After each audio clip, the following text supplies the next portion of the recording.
না। অজু শেষ করে জায়নামাজে বসে পড়লাম। আজকের দিনটাও আম্মুর সাথে বাগানে শুরু হলো।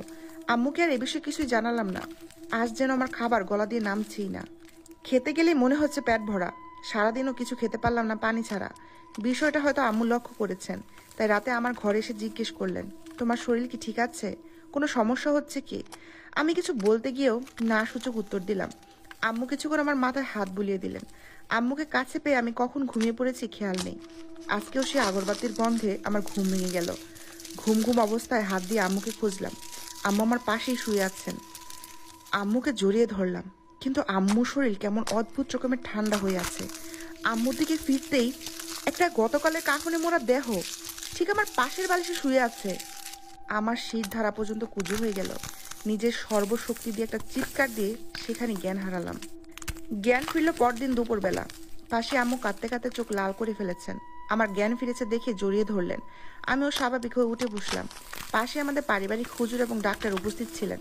আমাকে জিজ্ঞেস করলেন কি হয়েছিল। আমি তাদের পূর্বের সব ঘটনা খুলে বলি। হুজুর বললেন, হয়তো কারো নজর লেগেছে। আমি কিছু পানি পড়া দিয়ে যাচ্ছি, সকাল সন্ধ্যা ঘরে ছিটিয়ে দিবেন, ইনশাল্লাহ সব ঠিক হয়ে যাবে। ডাক্তারও তার কিছু ফর্মালিটি কাজ করে চলে গেলেন। দুপুরে আম্মু খাবার নিয়ে আসলো, কিন্তু এক ফোঁটা খাবারও আমি খেতে পারলাম না।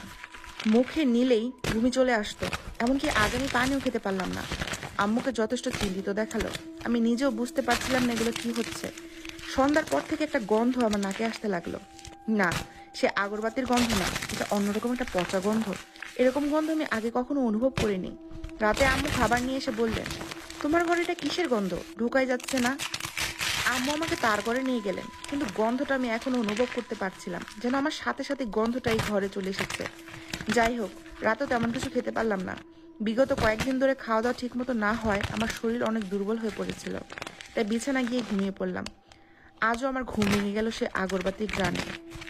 ঘর আগের মতো ধোঁয়াময় এবং মেঝেতে সে দেহটা রয়েছে, তবে আজকে দেহের মুখের বাঁধনটা খোলা, তাই চেহারা দেখা যাচ্ছে। খুব পরিচিত মনে হচ্ছে, কোথায় যেন দেখেছি। আমি এক দৃষ্টিতে দেহটার দিকে তাকিয়ে রইলাম। হঠাৎ আম্মু নড়াচড়ে আমার হুঁশ ফিরল।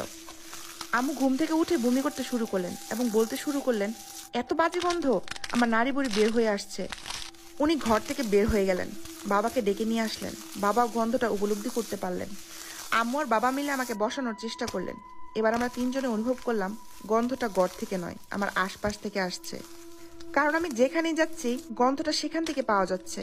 তারা দুজনে আমার থেকে দূরে গিয়ে বসে রইলেন। দেখলাম দুজন চোখে চিন্তিত, অদ্ভুত দৃষ্টিতে তাকিয়ে রইলেন আমার দিকে, কিন্তু গন্ধটা আমার কাছে খারাপ লাগছে না, পরিচিত একটা গন্ধ বলে মনে হচ্ছে।